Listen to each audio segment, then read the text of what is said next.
Welcome to the Coffee and Counseling Podcast, where two licensed psychotherapists give you their unfiltered opinions on mental health, wellness, life, and everything in between. It's real, raw, and ready to challenge what you think you know. Get ready for some tough love. Before we begin, just a brief disclaimer, this podcast is for educational and informational purposes only and does not take the place of therapy. We hope you enjoy today's session. Hello, everyone, and welcome to today's session of Coffee and Counseling, where we don't spill the tea, but the coffee will be piping hot while we talk about all things counseling. We're your hosts, Rachel Steinhardt and Stephanie Schaick, and today we're going to explore why you can't always believe everything you think. So grab your coffee and let's get into it. Rachel, start us off with one high and one low for this week for you. Okay, I'm going to start off with the low because it's a little bit of a heavier one. But I unfortunately was notified of somebody that I was praying very hard for to have a recovery that unfortunately lost their battle to their illness and passed today. So it's definitely been a heavy minute. But, just trying to get through the days and muster on. And I always say, like, whenever there's a loss, it's like the biggest, I guess, push for each individual to truly count their blessings. And I try to use it in that way. The other thing I'm really excited about is celebrating my son's 4th birthday. And this is my eldest. So I'm celebrating becoming a mom. This is this is the little boy. This is crazy because in my head is still a baby that made me a mommy. So it's just a very special time. And it was also the first grandchild for my parents. So I was telling them yeah. So I was congratulations. This is what you became So everyone should have a party. You should have a party. Obviously. By the way, I'm such a big believer in parents celebrating themselves. I'm sorry, especially mamas. I'm sorry. Hello, we did all the work. Thank you very much. I would be so frustrated if you heard that. No. Shout out to the guys who are so supportive and so amazing while we go through the insanity of pregnancy and labor and delivery, because really we can't do it without the supportive guys. They're amazing. But in all reality, we're doing a very large amount of it. So sure, mommy to that. Celebrate yourself. Well, congratulations and happy birthday to your son. Yes. So trying to focus on the good. But how about you? High and low? So my high and low, I would have to say, are intertwined. So I guess I'll start off with the low portion of it. That remember a couple of weeks ago when I was so excited that I finally chose a paint color? Yes. Yeah, I changed my mind. Of course you did. And by the way, I think internally I knew it when you were telling me this. So that was a stressful time because, again, it's so stressful choosing this because it feels like such a permanent decision, even though logically, and I go through my therapizing myself, I'm like, it's not a permanent decision. You can always change it if you really want.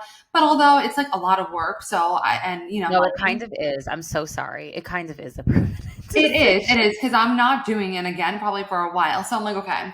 And I was having a really hard time because I liked the gray that I had chosen, but I'm like, I just can't wrap my head around painting my house gray. I don't know what it is. I'm so happy that you said this because I thought this last week when you were bringing this up, and I was like, Rachel, you cannot tell her what paint color to use. Her she has the freedom to choose her own colors. And in my head, I'm thinking, oh my God, Steph, you can't paint your house gray. Oh God, you can't paint your house gray. It's so funny because everyone has been saying it's such a trend that I've seen.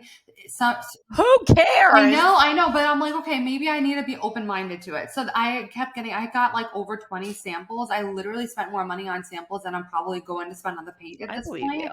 I believe you. And, but I've seen some houses that have it's painted gray and it looks super beautiful, but I'm like, okay, it's just not for me. Not for you. So I'm like, I went back to the drawing board, got some more samples, and there was a color that I'm like, that is it. And it was the first time that I really felt like this is it. It checked out with all the different lighting, when they say, what, look at it in Yeah. the morning, the nighttime. Because it changes. It really It changes color. 100% changes. It's like a mood ring. I swear, every single color, it was like, oh, this is beautiful. And then at nighttime, it's like everything would disappear. Like you would see nothing. So it's considered part of the white family. It's called Intimate White by Sherwin-Williams, but it is like a little bit, Ooh, yeah, like intimate I white. know, I know. So it is such more my style, would go much better with how I like to decorate. And it has like a little bit of like a pinkish hue, but not that you would call it out and be like, oh, it's pink.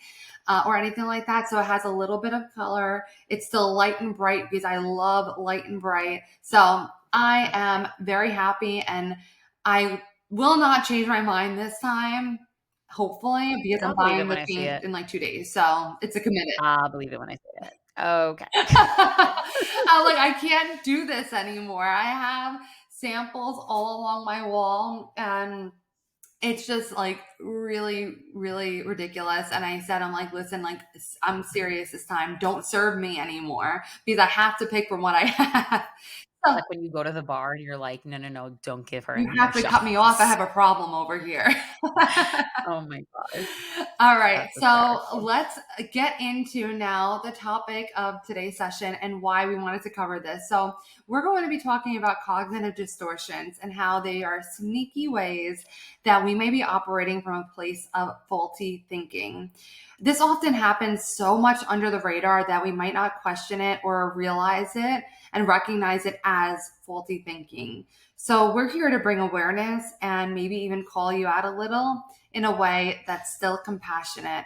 And to be honest, I'm really excited for this session because whenever I review the cognitive distortions again, it just reminds me of all the ways that I might have these faulty thinking sometimes, and it helps me to pull Yeah, myself I mean, we all have cognitive distortions, and I think this is also why we love this topic because it's such a humongous part of the way that you and I both treat out. clients Mhm. and such a forefront of what we bring um within the modalities that we're using, especially when we do CBT. Like it's such a big part of helping a person understand the underlying process of what's going on in their thinking and behavioral patterns.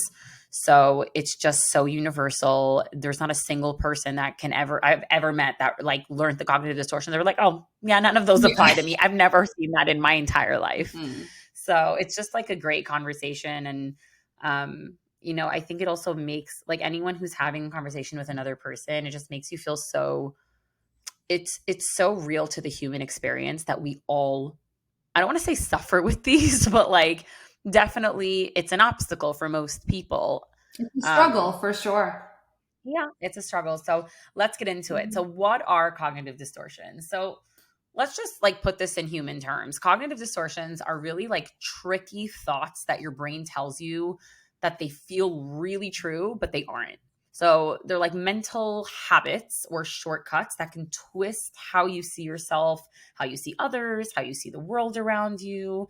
And while they often come from a place of fear or insecurity or past experience, they usually make you feel even worse, not better. And that's the tricky part because when it's happening, you're thinking that this is making things better for you. Mhm. Um, so it's super not helpful. Um, Really, it can show up in somebody that's not diagnosed with anything. Wow. It could show up in somebody that is suffering from an anxiety, from depression, from an eating disorder, from trauma, from relationships. So you name it, cognitive distortions are there for you.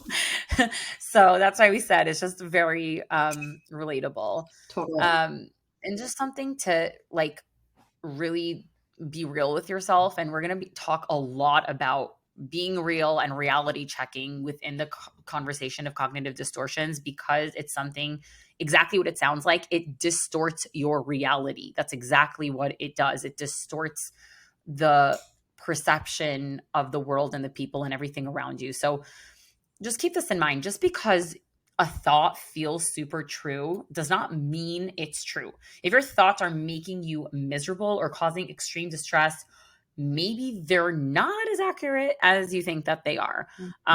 Similarly to when we talk about, feelings being valid, like your feelings are valid. What's causing your feeling to be that way, or like whether or not your feeling is a rational response to what is happening, is a different story. Mm-hmm. And so, when you're dealing with a cognitive distortion, it's valid in the sense that that's your perceived reality, but it's not valid in the fact that it's true. And that's really something that we have to be very real with ourselves and hold ourselves accountable to get out of the cognitive distortion patterns. And we're going to get into that today. Yeah. And our feelings essentially are based on our thoughts, and our thoughts can be misleading and can be faulty. And we'll see that with cognitive distortions that we're going to talk about. And I really think that this might be a session that pretty much anyone who listens, that at some point they're going to be like, oh, that I kind of do Yeah. struggle with.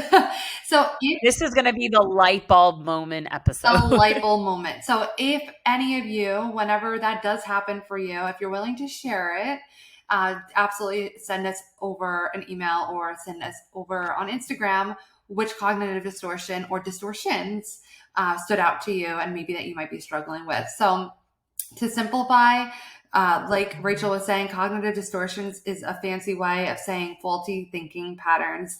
You don't have to have a diagnosis to struggle with any of these. And in fact, most of us do have some faulty thinking patterns, and you may find a few of them showing up in your life. We're hoping that you don't beat yourself up over any distortions that you might find popping up for you, but rather approach yourself with some gentle curiosity and a bit of tough love to call out anywhere that you see that these faulty thinking patterns might be coming up for you.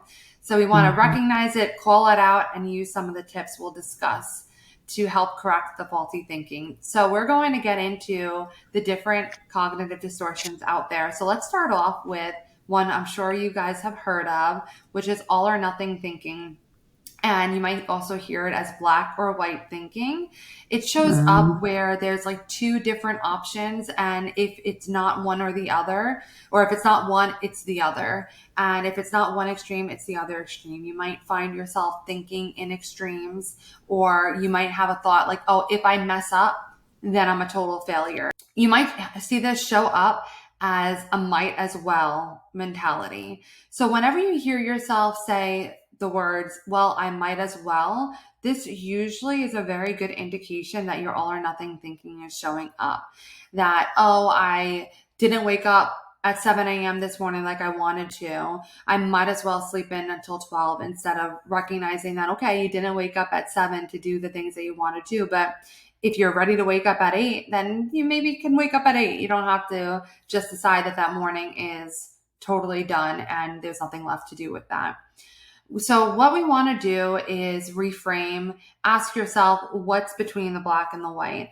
And that is important to like brain dump. And one of the assignments I like to give to my clients, which I think could be really helpful, is taking a piece of paper, and on one side of the paper, like almost like a line from one side to the other, on one side, whatever the black and white thinking is, you're going to put the one extreme on one side and the other extreme on the other side. And then we're just going to brain dump everything that could possibly go in the middle of that. We don't have to worry about what's exactly in the middle, because that is something that is also a black and white type of thinking. So let's say if you are like, well, I need to get 100 on this test, or your thinking is that, well, I might as well not even go for the test because I'm a failure. That's on one extreme, and the 100 is on the other extreme.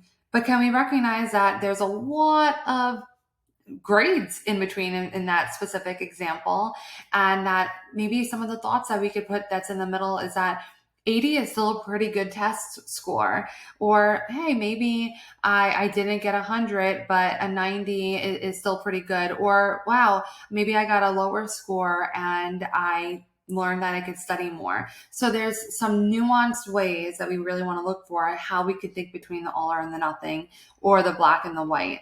So again, what's in the gray area there, or just looking at the different colors, there are tons of colors between black and white.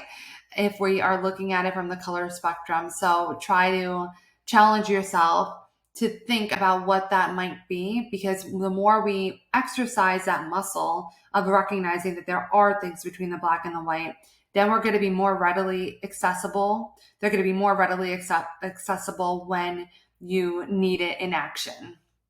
Yeah. And something to also keep in mind is for anyone who is suffering with any type of disorder that's intertwined with anxiety or anxiety itself, that can really exacerbate a lot of the cognitive distortions because the anxious symptoms, both physically and mentally, will come out to play within the cognitive distortion. So, for example, if you're suffering from all or nothing thinking, a lot of it is the anxiety convincing you that it's there to protect you. So Mhm. it's like if you are trying to find the middle ground in that, the anxiety doesn't want you to, because that's not an exact certain answer or space or of what you want. It's not black or white, it's something in between. And anxiety really doesn't feel comfortable with that. Anxiety likes very specific, direct, I know exactly where and when I'm going. I don't like the in betweeny space. And Mhm. so a lot of becoming comfortable with what we like to call, we've said this in previous episodes, the shades of gray, the shades of rainbow, really, Mhm. just because that sounds a lot happier. Yeah, Um, right. the shades of rainbow, it's really trying to ease a lot of the anxiety to also find the acceptance and challenge yourself to be okay with not being okay and to be comfortable with being uncomfortable, because as with for anyone it's going to be hard to break cognitive distortions, but especially when anxiety is a factor, it makes it even more intense and it makes it even harder. So just something to keep in mind if you're working on challenging the cognitive distortions, and we'll get into how we do that. But if you're somebody that suffers with anxiety to any degree and you're like, this is torture, that's normal. Mhm, That's mhm. normal. This is So just going to put that out uncomfortable there. when Yeah, we're it's very challenging. uncomfortable. It's Mhm. very uncomfortable. It feels completely unnatural.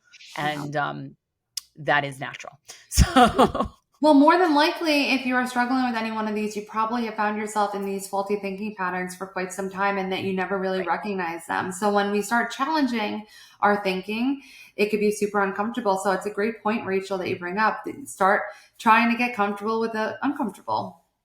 Right. Absolutely. So, bringing us to our next cognitive distortion, which I think almost everyone can relate to, overgeneralization. So it's exactly what it sounds like. It's taking one incident and applying it to everything.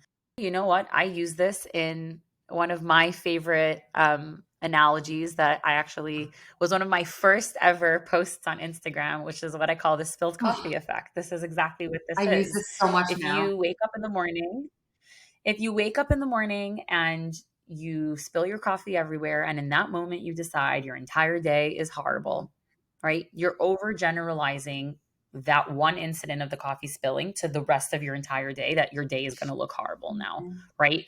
But if you wake up and the coffee spills and you're like, okay, the coffee spilled, and you clean up and you move on, you can have a perfectly wonderful day. And that's just something to think about. And I'm sure everyone can come with multiple examples as to how you may overgeneralize. This can be, again, with a test score. This can be with, oh, I sent like not such a professional sounding or looking email. Therefore, I'm going to lose my job. I'm going to be bad at every email I ever sent moving forward. Like there's so many places that this can be utilized.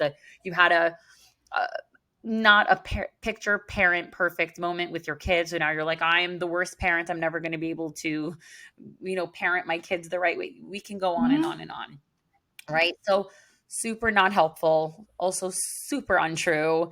And another thing that can really just get in the way of the entire way that we're viewing ourselves in relation to the world, and really work on asking ourselves, what's the evidence that I'm taking to make this generalization? Like, is it accurate that because I spilled coffee, my entire day is going to be horrible? Is it accurate that because this one time, I raised my voice at my child, that now that means that all the time I'm a horrible parent? Does it mean that if I fail this one test that I am never going to pass a test again in my life. Hmm. Like, does that make sense? And more often than not, you will realize it does not make any Right, sense. right. It's so funny. Rachel and I have talked about the spilled coffee effect before. I don't know if we ever talked about it on the podcast, but I remember the first No, I don't time think that you had said that to me. And I'm like, oh my gosh, I am using this from now on. And I remember, and this is always what comes to mind. I'm going to tell you guys a true story. When I was in high school, and I guess I was a senior, I was driving to school, and it was like, the morning was just not working for me. I was running late. Like then you just start dropping everything. You're hitting into things. You're walking into walls. And one of those, one yes, of and I those. had my coffee thermos and I put it in my car and I packed up my car and everything like that. Drive to school, like running late. And I, I pick up the thermos and the top pops off and it spills Oh my all gosh. over my shirt. And Ouch. yeah, at that point, I don't think it was that hot. Like, I don't remember, or I was just so furious. So I don't even remember like how that felt. Right. So I think I contemplated everything, all my life's choices for like 30 seconds. And then I calmly put the coffee back into the console, put all my stuff, all my books back into the passenger seat, started my car and left. I went home. I'm like, I'm not doing today. It's not working. So, so the spilled coffee effect is so true. I don't do that anymore, I'm guys. not doing today. I love you for that. It's so true. So I had to share that story. All right, so let's get on That's to our next cognitive distortion of mental filtering. It's going to be also very relevant into the next cognitive distortion as well. So this is where we focus only on the negative details. So let's say you got feedback for a report that you had done, and maybe you got a lot of positive feedback or like, oh, this is great. But someone said, oh, this is probably something you could have changed about this, but overall it was good. And that one piece of feedback that you might perceive as negative, even if it was constructive or whatnot, that takes over everything else. All of a sudden, you completely filter out anything to the contrary. Like all you can think about is that one negative comment. Another thing, and I've seen this happen as well, where people might find their validation from other people's compliments or other people's perception of them, that you can get a bunch of compliments in whatever regard. Maybe it's on an outfit that you're wearing, if you're really into fashion, and you get so many compliments on the outfit. But then there's one person that like looks at it and doesn't say anything, and then it's like, why that person must not have liked my outfit, or Mhm. that person is doesn't like what my fashion, and it can make you kind of go into a spiral. Is my style terrible, or whatnot? So what a good thing to ask yourself is, when you're experiencing this cognitive distortion, what are some of the positives or at least neutral things that you're just completely ignoring in favor for the negatives? It's just so crazy because as we're going through these, I'm like thinking of all these examples in my own life. And by the way, guys, as we're doing this, if any of you are hearing us talk and hearing us bring one distortion after the other distortion after, and you're going, wait a minute, I do that, and I do that, and I do that, you're not crazy. Hmm. Just if you're like, I do all of the above, it's okay. I think most people have experienced at some point all of Yeah. these, and it can literally take a lifetime to, I'm not going to say to get better with it because that can happen in a week, but Hmm. to really perfect to the point where like cognitive distortions are really not a part of your life. I feel like that's a lifetime of work, because we all have, that little negative part of us that just wants to be a Debbie Downer. We all have bad days. We all have, moments where we get in our own head. And so I don't know that, and Steph, feel free to disagree. I don't know that anyone's ever completely free of these things. No, I can't But imagine that would ever be the case. yeah, so like, if you're feeling like, oh my gosh, why do all of these apply to me? Like, you're okay. Please don't. lose your mind. Yeah. And also understand that working your way ch- to changing the way that your mind works, um, and working on yourself, it's very time consuming. This is not easy to change. These are ways that we've trained the world has trained, whatever it is, our brains to think, and it takes a while to undo that. So just give Yeah. yourself some grace as we're having this conversation, and Yeah. don't be too hard on yourselves. Yeah, um and with that being said, I just want to add in that we have tens of thousands of thoughts in any given day, and yeah, they're so quick and they're so automatic that even if you do all of the work, there's going to be those sneaky thoughts that come in that might be fitting under the cognitive distortion. And Rachel and I, who are aware of this, who do this for a living, both of us experience this as well. And the good thing is that we can find ways to call it out, to recognize it, to work on changing it, but that doesn't mean that you'll never experience them. And right. that is what our intention for this episode is, this session. Right, absolutely. And sometimes the like getting better and recovering from it could be not that the thought is gone, but that the thought is fleeting, or that the Mhm. thought doesn't really have an impact on the long term day or hour or what you're going to do next. Yeah, Um, so, if something like comes in and comes out in your mind, like that's natural and that's normal. good So point. just putting that out there. But on to our next cognitive distortion. So the next one will be discounting the positive. So if somebody's giving you a compliment, instead of actually saying thank you and truly internalizing it and accepting it and letting yourself feel good about it, they were just trying to be nice, or, oh, they had to say that because of X, Y, and Z. Or, I remember I had a lot of people who suffer with perfectionism suffer with discounting the positive. And I remember I had a client and many clients who suffered with perfectionism. Yeah. But because that's a huge thing that comes, unfortunately, with eating disorders. But Mhm. I remember this was like one of those clients that was like straight A's, like I don't want to say like the perfect child, but just like so sweet and so well behaved and so academically inclined and like just so kind and so just like checks all across the board. I remember one time we were working on her strengths because she had such a low self-esteem, and she just like had an excuse for everything that she did right. Like, Mhm. God forbid she should take anything uh, like to her own doing, and just recognize that something was her own accomplishment. It was like, no, well, I was privileged, well, I had a tutor for that, well, my parents were really supportive, and if other people's parents were supportive, they also would have it. And she just couldn't take a single thing at face value of like, I worked really hard, because she did. She worked very hard for everything that she accomplished, and Mhm. just say like, yeah, like I did that. And that's exactly what discounting the positive is. And Mhm. it can be so detrimental to so many different parts of life, but especially to your self-esteem, which Mhm. obviously self-esteem connects to almost everything else. Yeah. So something very important to keep in mind. And, something to maybe ask yourself is, the next time somebody brings up something positive about you, gives you a compliment, I wonder if you ask yourself, what if they actually meant it?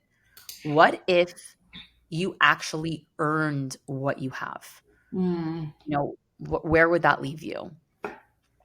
Yeah, it's so true that the perfectionism is the people who might be self-proclaimed perfectionists, that you might be struggling very much with discounting the positive and really having a hard time taking any sort of credit. And I've experienced so many of that, your story that you had, Rachel, with my clients as well. So it certainly Yeah. is a pattern. So let's talk about jumping to conclusion. So I'm sure, Rachel, you probably run into this as well, that you probably have a lot of clients who are mind readers and fortune tellers. And that Mhm. is, those are some cognitive distortions that fall under the jumping to conclusion. So let's talk about mind reading. This basically means that based on some way a person might be acting or not acting, or what they said or not said, that all of a sudden you decide that you know what they are thinking about you, that you know what they're thinking about the situation. So basically you're mind reading. So let's say you were walking by someone, and a friend or an acquaintance, and you said hi to them and they didn't say hi back. A mind reader might say, oh my gosh, she's mad at me. Or she didn't smile at me when I walked in, so she really doesn't like me. No, like that person could have possibly liked me, because if they did, then they would smile at me. Mhm. So this is something that is very, very common for, well, all of these really are common for cognitive distortions, but ask yourself if you struggle with mind reading. Call yourself out, say, hey, I'm not a mind reader. And you can ask, like, am I just assuming what Yeah. this person is thinking or feeling about something? This comes up a lot, a lot, a lot, a lot in relationships with my couples. Guys, please, for the love of God, stop trying to mind read what the other one is thinking. You're not getting it. You're wrong. Yeah. Just straight up, if you feel like you're reading into something, your partner or your spouse, is giving you a weird vibe, or you thought something was said with a weird tone, or something was supposed to be done that wasn't done, and you're now creating an entire story in your head and have all these built up, pent up emotions, and the other person doesn't even know that this is happening for you.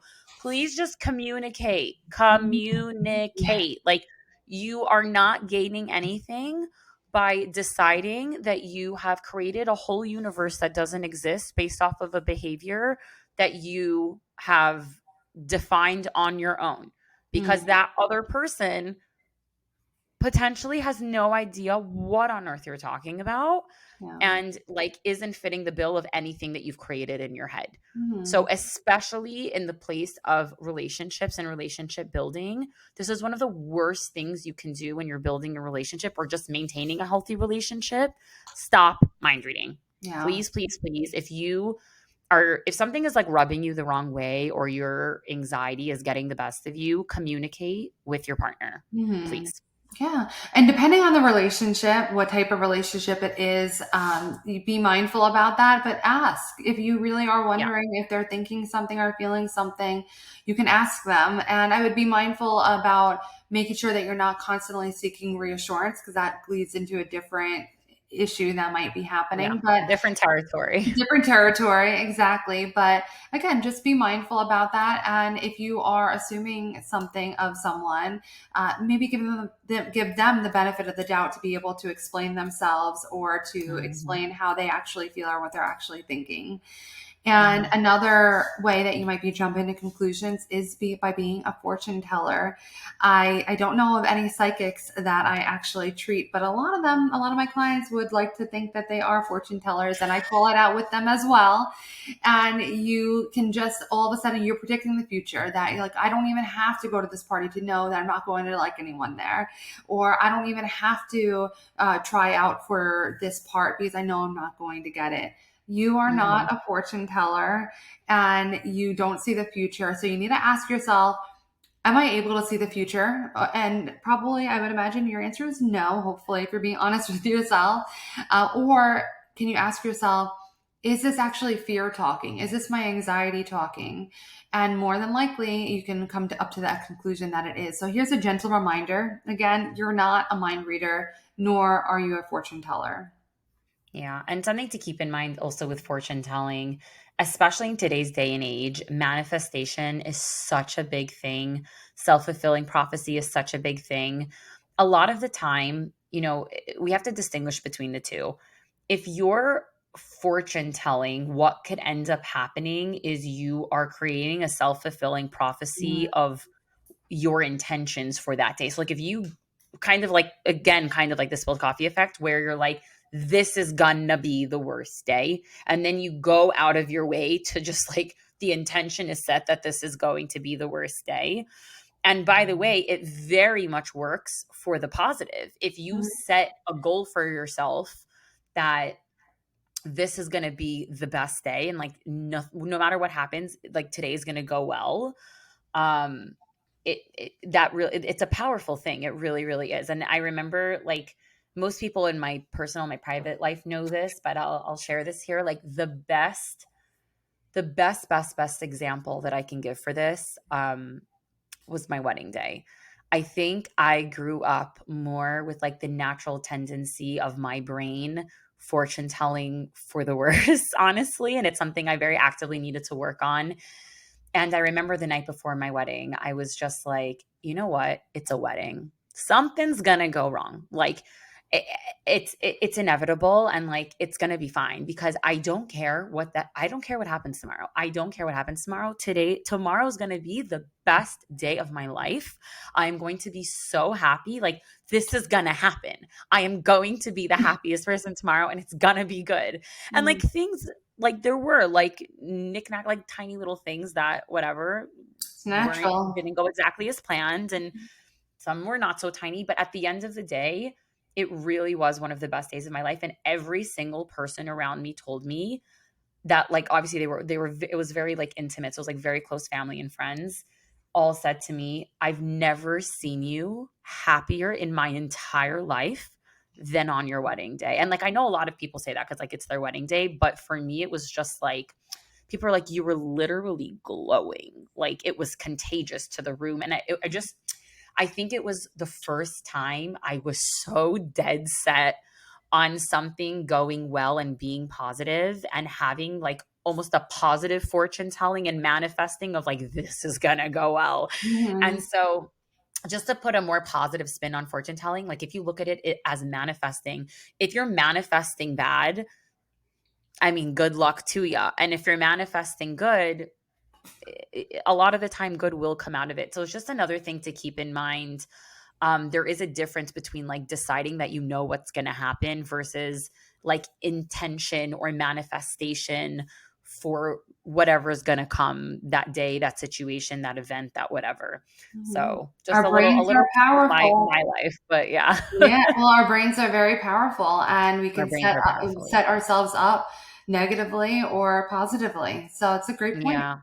Yeah, yeah. I know also, even like in the religion, from a Jewish perspective, we always say our words are extremely powerful. And whenever we say something out loud, it's kind of like, it's almost like you're blessing yourself or you're cursing yourself. So like if you're saying something good, like good should come to you. And if you're not, then like you're not helping your, whatever you want to call it, karma, like the balance of the world, whatever like floats a person's boat. They're just Mhm. like, put positivity out there around you, you Like know? bad juju otherwise. Yeah, that exactly. You want to put Mhm. the good juju around you. Yeah. So just something to keep in mind. But on to our next cognitive distortion. Yes, I know there are a lot of them. Our brains Yeah. are incredible, aren't they? Mhm. Which is magnification, which can also be considered catastrophizing. So this is exactly, again, what it sounds like. It's really just blowing things completely out of proportion. So if I make one mistake, I'll lose everything. If I, you know, and this maybe is a little bit more relatable, like for people our age. Like, if I lose this one job, I'll be homeless.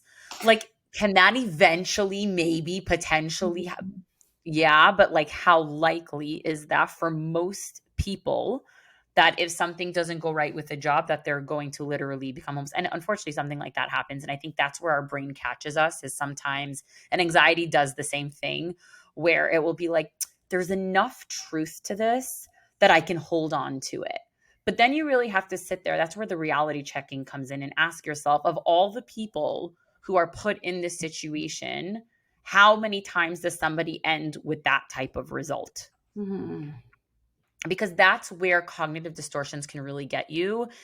What it's doing is it looks at all of the times in your life or in someone you know's life that is evidence to your distortion, that Mhm. proves your distortion correct. And this is true, by the way, for all the distortions. It Mhm. will say, well, what do you mean? Look at all the other times that my coffee spilled in the morning and my day went horribly. Look at all the other times I failed that one test, and then I literally like failed the entire course. Look at all Mhm. the other times that somebody said something nice and they really didn't mean it. And that's what it's trying to do. Your brain is literally holding on to every single negative experience to use it as proof and evidence that your distortion is true, which is why it is so hard to fight cognitive distortions, because when we are experiencing it, it feels so real and it feels so true.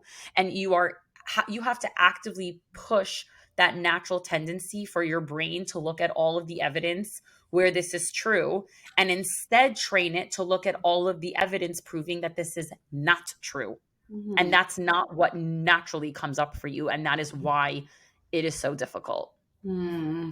Yeah, you're talking a little bit too about confirmation bias, where Yeah. I know we didn't put that as a separate thing, but really confirmation bias is exactly that, where we are finding evidence to support our pre-existing belief Hmm. and we are discounting all the evidence that is to the contrary. And a lot of what we need to be doing in these kind of cognitive distortions is by challenging ourselves. We need a reality check and say, okay, well, yeah, maybe all the times I did spill my coffee, I did have a bad day, but maybe it's not because of the spilled coffee. Maybe it's because I've already created that in my mind that I'm setting my day up to be negative. So maybe there is some other ways to think about that. And because you've always had those experiences, because you told yourself you were going to have those experiences and you Exactly. created them.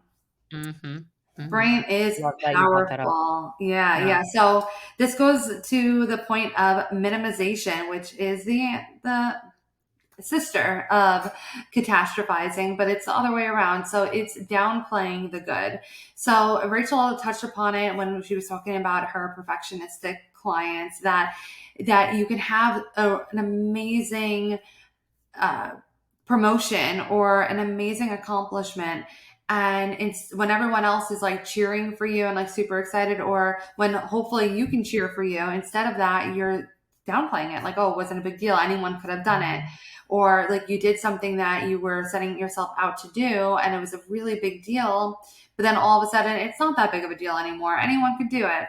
And I find this a lot with my clients too, that like they can bring up, like, we were working on something, or I knew there was a really big event going on and they were really worried about a test that they were going to pass, or a license they were going to get, or whatever, a conversation they were going to have.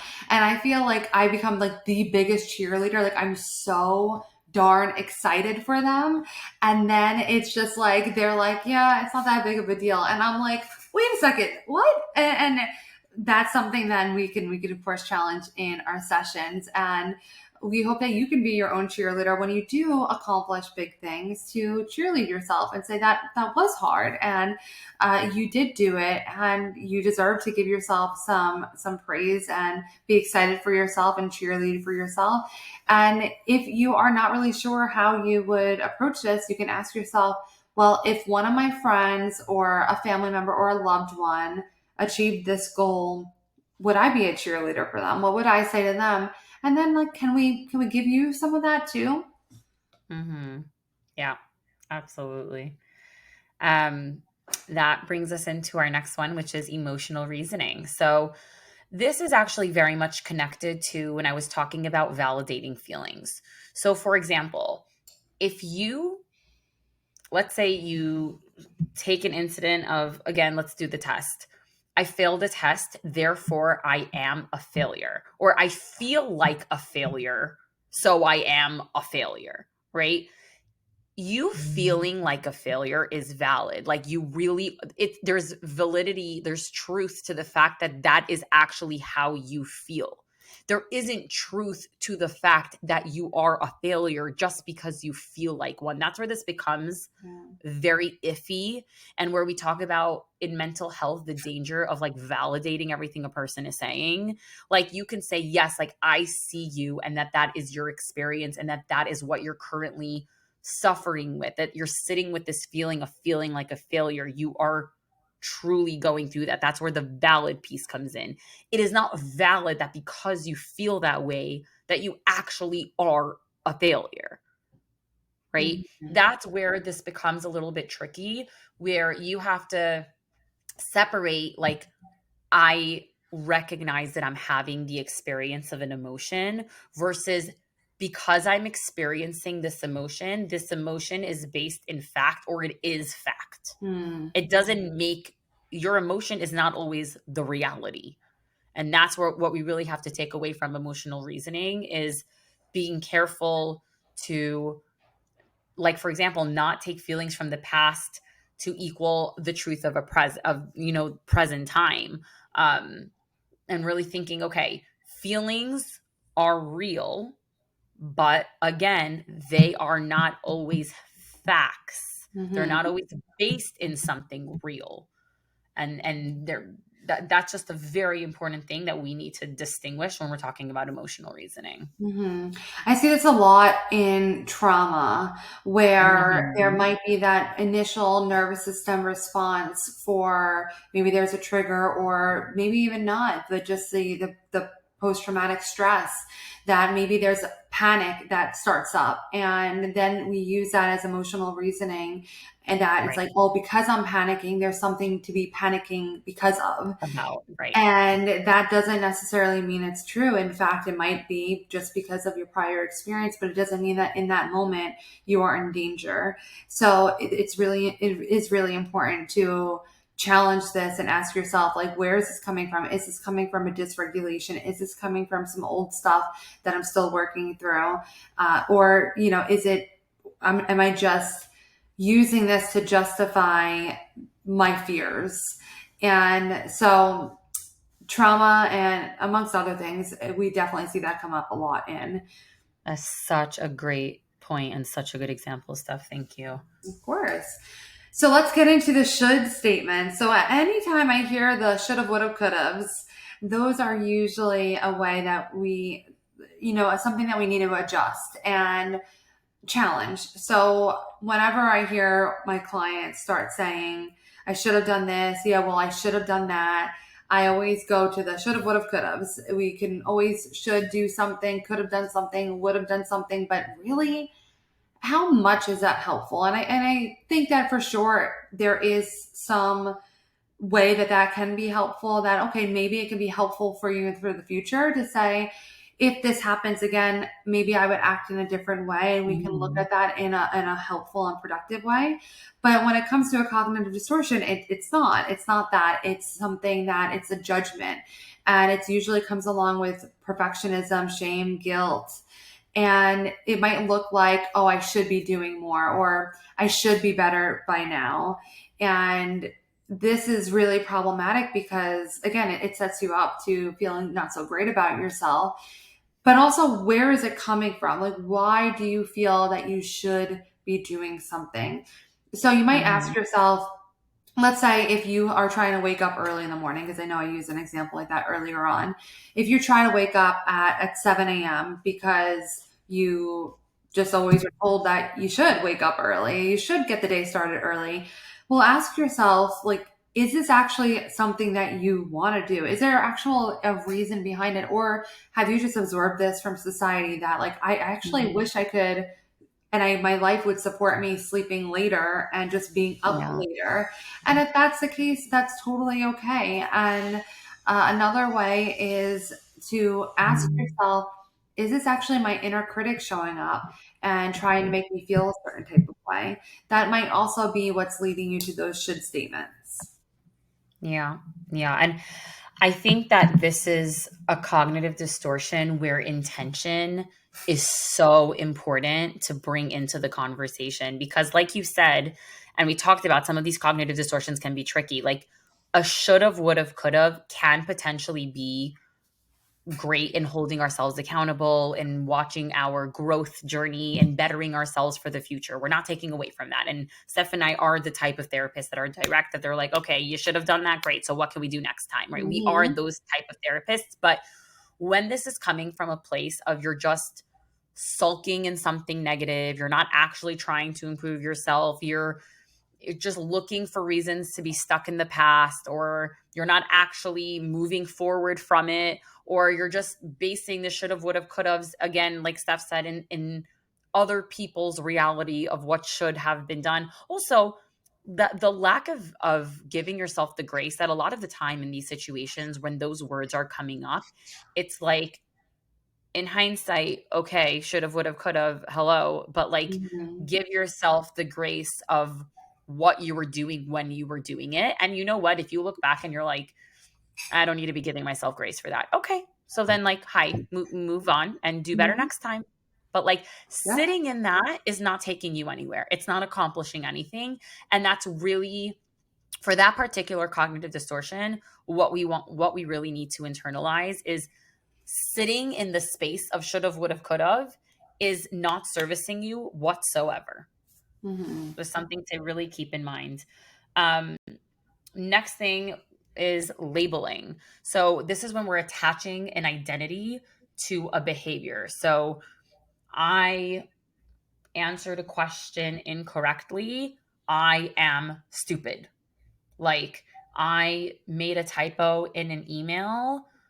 I am stupid. Like at the Mhm. end of the day, it's just like taking an action or an event or a circumstance and saying, this is who I am based off of this thing or this thing that I did or this mistake that happened or whatever it is. Um, so we really want to work on separating the two things. Like, this is what I did. Maybe this is not who I am. Two separate things.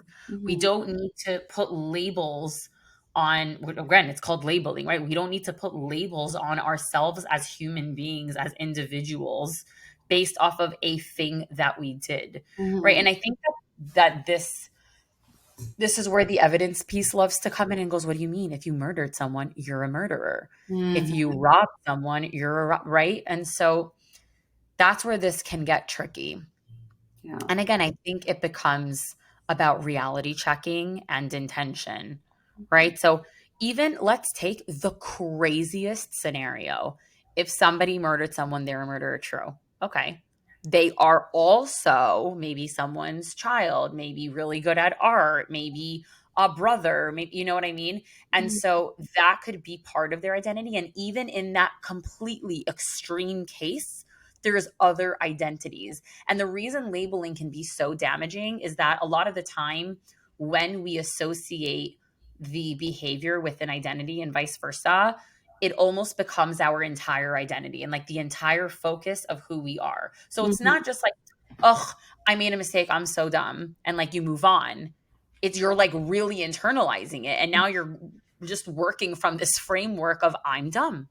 Now, everything I'm doing is based off of the fact that I am dumb. Mhm. That's where this becomes such a problem. It's like you can't Um, see yourself outside of being dumb. And this is very much connected to we did an entire episode also on like, um, because like having an identity based off of something you were diagnosed with. Like mhm. if you were diagnosed with anxiety, you are not anxiety. You suffer with anxiety or from anxiety or you manage anxiety. You are not anxiety. And so this is really the same thing is not creating that total identity surrounded around something that you did, something that you experienced, something that you struggle with, whatever it is. Because Mhm. again, like we just said, it can be extremely damaging, as all these cognitive distortions can be.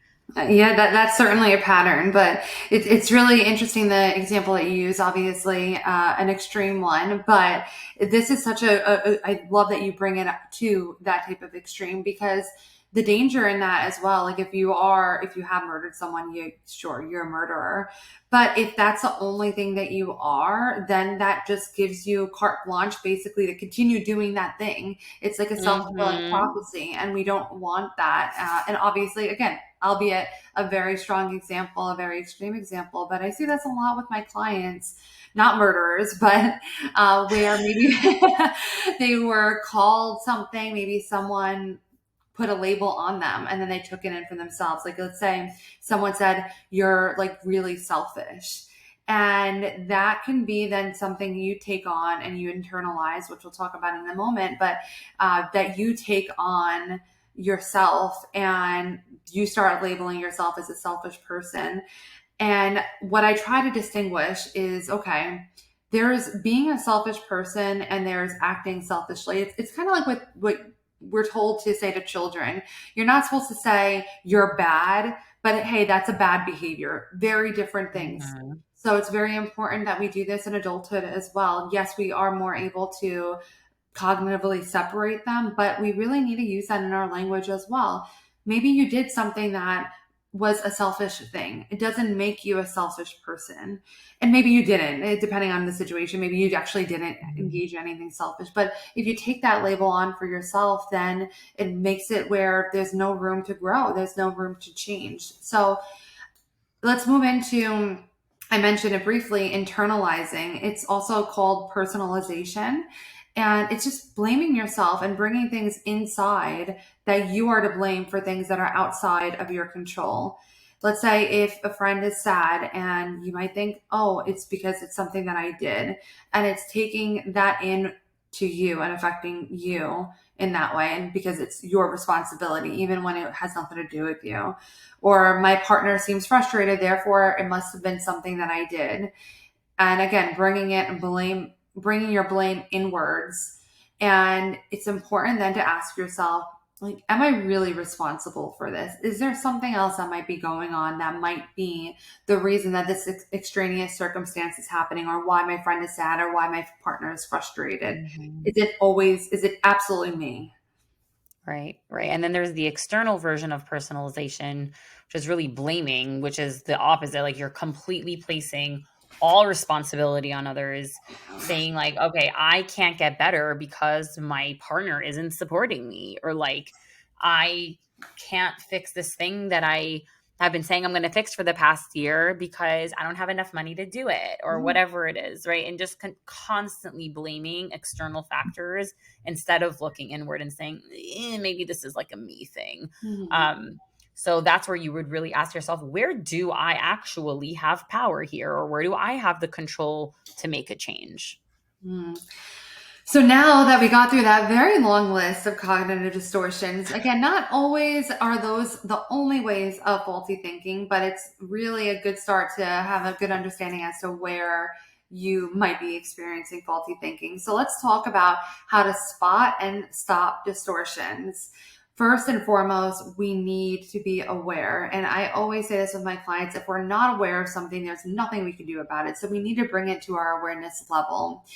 This podcast session is a really great place to start because it helps to familiarize you with the different ways that, well, the distortions themselves, and with the different ways that they show up. So while you're going through this, or after our session, it might be helpful to journal a little bit about it. Ask yourself what spoke to you, what distortions might you be struggling with more so. And you might find that all of them, you find some in all of these distortions, or a few of them.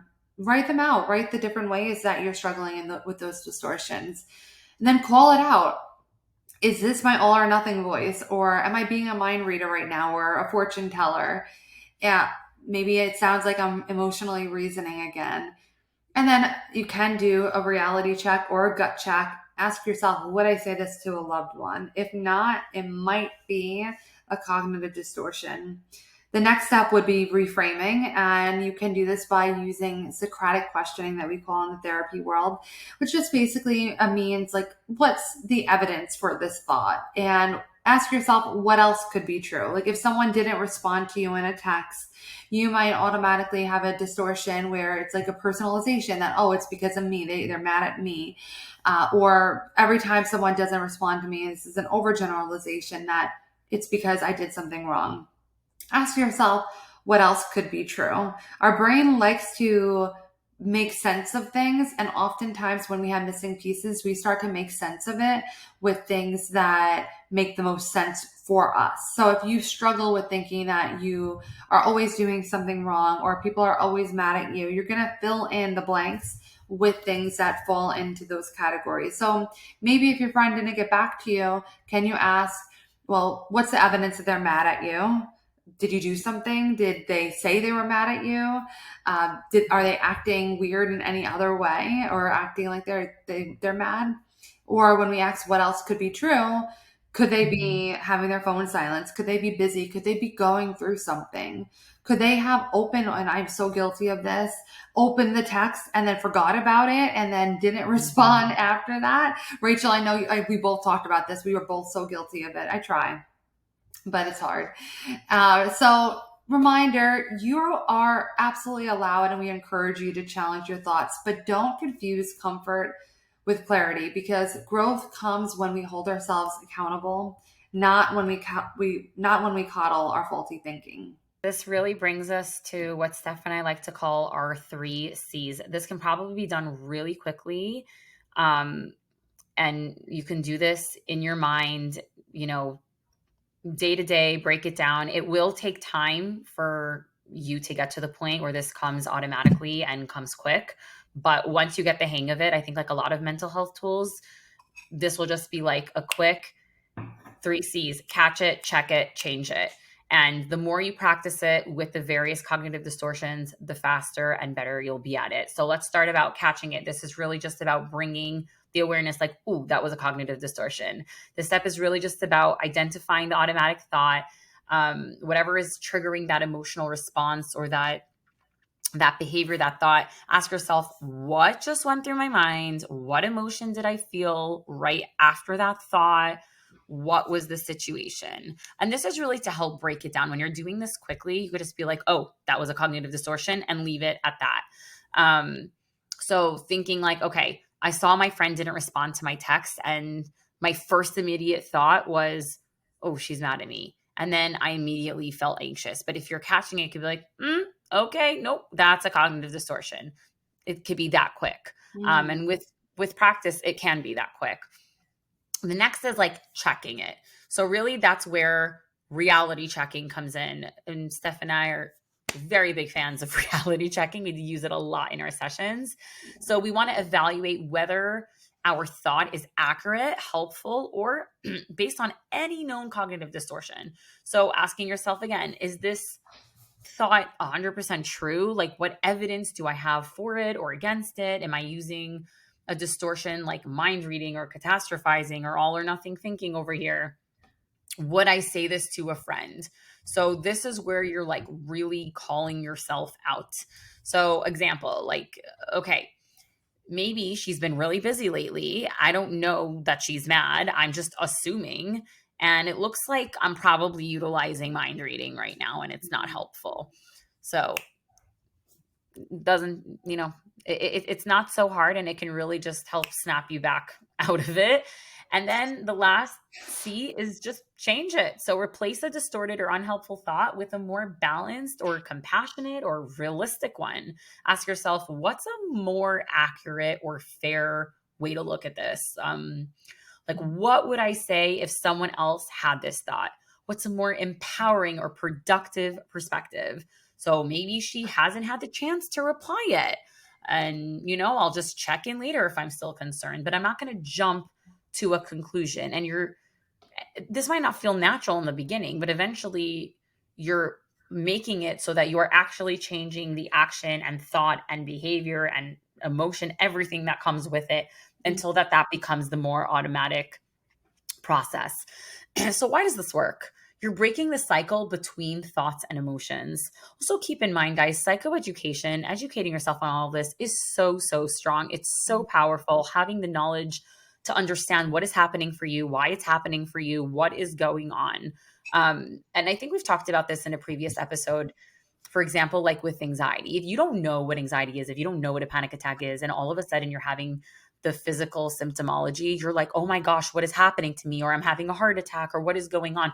When you know, like, oh, I have anxiety. Hi. It's not gonna take you for so much of a ride because you have a better grasp as to what's going on for you. And cognitive distortions are very similar. If you're able to call yourself out and be like, ooh, this is happening, it's not that it makes it go away, but then you're actually like, okay, I know what's going on. What tools do I whip out to handle this? So this gives us space to really respond instead of react. And it builds like mental flexibility and emotional regulation to help you really get a grip on what's going on for you. Mm-hmm. And it's really important to notice that It's not just enough to notice it. We are giving you all of this to absolutely bring it to the awareness level, but that's just step one. Challenging is step two, and replacing is step three. And that worksheet, we actually created one that we're going to put in the show notes that helps to go through what Rachel had just talked about. So, this is what our ultimate goal for you is, and we hope that it's your goal as well. None of it works. You can know all the cognitive distortions, and those that's powerful in and of itself, but it's not going to do anything unless you actually want to change it and you Mm-hmm. actually take the steps to change it. And some people do stay loyal to distorted thinking because sometimes it gives identity or a sense of purpose, or maybe it's a way to protect yourself as well. So be Mm-hmm. kind to yourself with that, but it's sometimes the kindest thing you can do is to stop believing yourself when your brain is lying to you. And if you're working on your mental health, I really hope that that comes across, and that you can give yourself grace, but also challenge yourself when you do have these faulty thinking patterns popping up. Yeah. All right, guys, let's take a moment to recap. So, some of the things we brought up today: your thoughts are not always facts. Just because you think something doesn't make it true. Cognitive distortions are very common and they affect how we see ourselves and the world around us. Awareness is the first step, but not the only step. You can't change what you don't notice. So, let's start there. There is a name for the patterns that you're experiencing. Identifying the distortion really helps you take your power back, and you can challenge and change your thoughts. Keep that in mind. Using tools like our triple C, catch it, check it, change it, can really help you on this journey of climbing out of the cognitive distortion web. Mm-hmm. Growth means discomfort. Get comfortable with being uncomfortable. I say this to all of my clients: get comfortable with being uncomfortable. Don't wait to feel ready or for it to feel cozy, because it's not gonna. Just do it. Okay. Compassion isn't coddling. Being kind to yourself also means holding yourself accountable, also means getting it done, pushing yourself until you get there. Mm-hmm. Last but not least, you're not broken.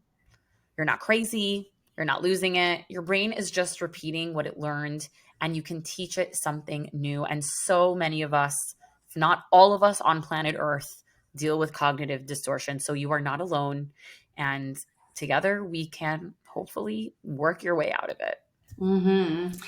Let's get into our listener's question. And for any one of you who don't know, you can send in questions to us for a chance to be featured in one of our next sessions. You can email it over to us at coffeeandcounselingpodcast@gmail.com, or you can message it over or comment on our Instagram at Coffee and Counseling Podcast. So today's listener's question is it bad if I don't want to tell anyone I'm in therapy? So Interesting question.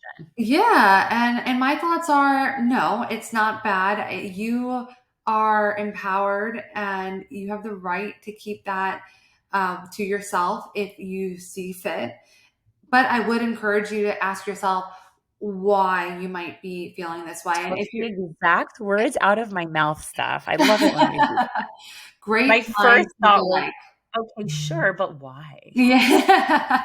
Great minds think alike. And Yes, yeah, 100%. I do believe that if you just are honest with yourself and ask yourself why and what the intention is behind that. And if you're a private person or you just prefer to keep that in house, that's totally within your right. If it's something that you maybe feel shame about, that's something worthy of exploring in therapy. And I would Mhm. encourage you to challenge that. So I imagine we probably have similar answers. Is there anything else you wanted to We add really do. Every single thought that just popped in my head, you said out loud. It was a little bit creepy. I will also add this. there? Okay. This is not such a simple answer if you're suffering from a disorder or diagnosis that requires your social support system to be in on what is going on. A Mm, lot of the things that you may be suffering with, if you're really trying to go at it alone, you gonna be in trouble, mm, especially when it comes to the addiction world, whether it's substance, whether it's food, whether it's, alcohol, whatever it is. Like, not telling anyone that you're on a journey like that is potentially harmful to you if you're somebody that has like bipolar, borderline, schizophrenic, like that can also be dangerous. Like maybe you need someone to hold you accountable on your medications, make sure that you're going to your appointments. Like if you're having highs and lows, if you really, really want to get better, I'm not going to say that it's bad that you don't tell anyone, but I don't know that it's helpful. Let me put it that way. I don't know that it's helpful. And so my whole point is like, just take into account how it may affect your overall wellness and safety and health and actually your recovery goals if no one else is in on it. And I'm not saying go announce it to the whole planet and make a reel on Instagram. I'm just saying like the people who potentially need to know or would really help you in your journey, why do you feel like you can't tell them? Great point. Great addition as well. All right, everyone. So we hope you enjoyed today's session, and we're hoping that you reflect on what we talked about today and that you're willing to share some insights from your insights with us. That ask yourself, which distortion did you notice that pops up a lot in your daily life? You might even want to go on and journal about, one thought a day or one distortion that you have each day, and try to reframe it, because that practice really helps you to be able to do it in the moment. If you keep challenging that, maybe via journaling and maybe via an exercise that might feel a little bit more structured at first, it helps to train your brain so that in the daily moment, you can actually challenge it a little bit more. You can send over your feedback to our podcast Instagram at Coffee and Counseling Podcast, which, by the way, we hope you are following, or you can email it to us at coffeeandcounselingpodcast@gmail.com. You can also send your listeners' questions over to there as well. Another reminder is you're not broken if you have any types of these distortions. We have shared that both of us have definitely struggled with this and do continue to. But we are all responsible for what we do with them. So hopefully that can help you to challenge yourself in a very kind way that holds you accountable. And if you would like to work with one of us for therapy, you can contact us for a free consultation call. Both of our contact information will be linked in the show notes, along with our CCC worksheet, if you want to check that out. And again, thank you for joining us today, and we hope you join us again for our next session on Tuesday. Thank you for being here. Have a great week, guys. Thank you so much for being with us today. Please follow our Instagram at Coffee and Counseling Podcast and send any questions you have about any topic to us via direct message for a chance for your question to be featured in one of our next sessions. You can also email us your questions or topic suggestions at coffeeandcounselingpodcast@gmail.com. Make sure to check out some of our other sessions available to you right now. Once you drink up all of those and your coffee, come back next Tuesday for our next session. The information shared in this podcast is for educational and informational purposes only and does not constitute therapy or mental health advice. Listening to this podcast does not establish a therapeutic relationship between you and the hosts. If you are in need of support, we encourage you to seek help from a qualified mental health professional. This podcast is not a substitute for individualized care. We do offer individualized therapy. If you're interested in individual therapy with one of us, please visit our practice websites and send us an email to set up a free consultation call. All of the links and our contact info will be in the show notes.